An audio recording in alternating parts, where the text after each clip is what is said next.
cliffs and great wide trees and grass and soil stretching on and on, then I think that's kind of welcoming, right? When you see a forest, maybe it's kind of tempting to go right into it. So we inside nature, we know that there's forests, flowers, animals, soil, but we also know, as far as description goes, that it can be beautiful, awesome, green, warm, and welcoming.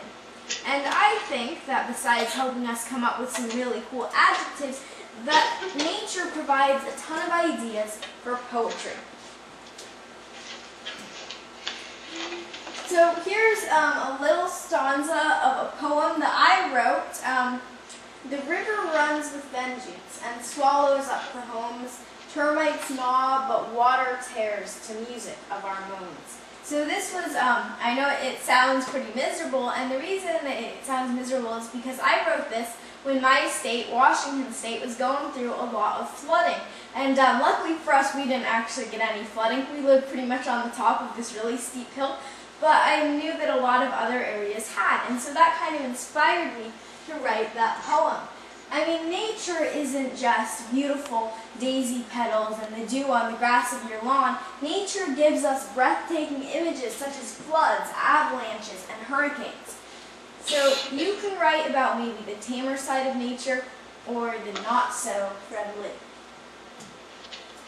So tip number 1, if you don't know what to write about in the evening, you look to nature for inspiration. You could write a poem about a pounding monsoon, so super heavy tropical rains, or a blizzard you saw on TV. Have any of you ever seen a blizzard? Maybe in person too.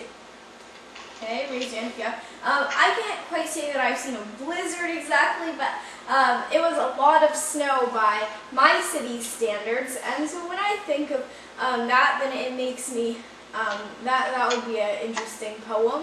So maybe you could write about being thankful that you're inside your house and not outside when the snow is being thrown around in big drifts. So it would be an interesting thing to write about. On the more, I guess you could say, tame side, then you could write a poem about a daisy's petals or the dew on the grass of your lawn. So how could you write a poem about dew? It seems pretty tiny if you have any ideas.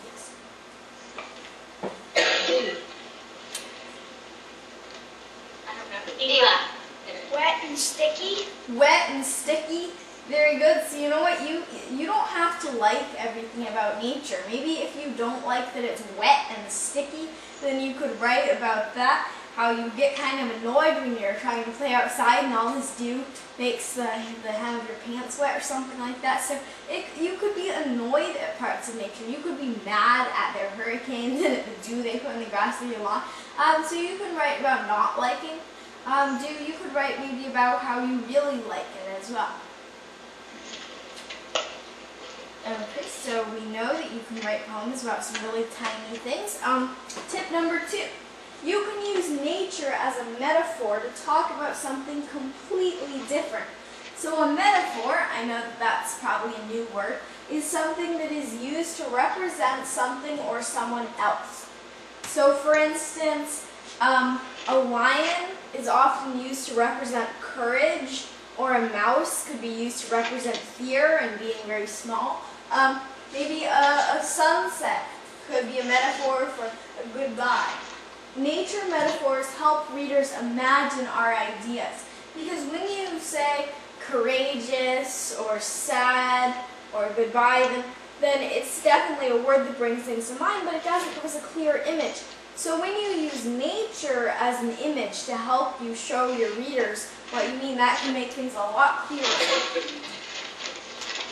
So here's some nature metaphor ideas for poetry. Maybe a sunset could equal sad goodbyes. An avalanche could be overwhelming feelings. You know, all that snow coming down could be like all these feelings coming down. A mountain could be an obstacle, so something that's stopping you from getting where you want to go. I mean, for a long time, if there was a mountain in front of you, that meant that you couldn't go any further. And then, of course, with new advances and some really, really tenacious people, then mountains were no longer obstacles, but definitely a mountain could be used to represent something that stops you from things. A hurricane could be anger. Have any of you ever seen things about a hurricane on television? Yeah, I think probably everyone has. we've seen coverage of maybe Hurricane Katrina and hurricanes in Texas and hurricanes out in the Pacific or typhoons. So we can really think of hurricanes maybe as anger or destructiveness would be another one. A cave could be your mind. Now that one's kind of interesting, and the reason I thought of that was maybe because it's sort of, some areas are lit from the outside and other areas are dark, and you have to kind of wander through it, right? In your mind, there are some areas that you wander through that you find out more in, and there are some areas that you know pretty well. And the sea could be life. The sea is always kind of tossing and turning, and it seems like it's going in all kinds of different directions, and that's a little bit like life. We don't really know what will happen next, and on the sea we don't usually know what will happen next either. You can use nature to express your feelings. So this is a lightning bolt. This is a big fault line, so like after an earthquake. This is a tree at night, and then this is fire. So how do you think we could use fire to represent your feelings? What kind of feeling would fire represent? Adrian? Like sad, because maybe a village might be burned down. It could be sad, maybe you could be sad at the destructiveness kind of. Fire, let's see, if you were imagining fire in your head, what do you think, how do you think you would? Drew? Mad? Yeah, I think maybe mad. When I think of fire, then I go, because it makes me kind of sort of angry, maybe at the fire itself, but also maybe, have you ever thought of, I would just like to use some fire right now. Maybe when you feel that, I bet you're pretty mad. What about a tree at night? This tree. What does that make you? Jared? Just calm. Sorry? Calm. Say it loud, Jared. Just calm. Calm. Very good. Yeah, when I see that tree, I would feel calm, peaceful, serene, unchanging would be kind of a few words.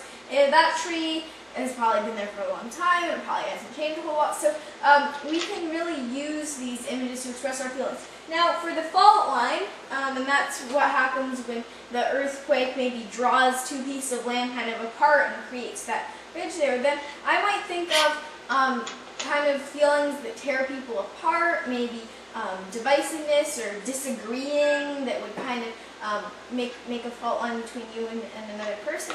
And with a lightning bolt, I think I would think maybe anger and also a little bit of mysteriousness, just because, and unpredictability. Okay, so we know that we can use lots of images from nature to express our feelings, and now it's time to try it for ourselves. So remember a feeling you've experienced. So some examples would be happiness, sadness, irritation. What's a feeling you've experienced? And you should write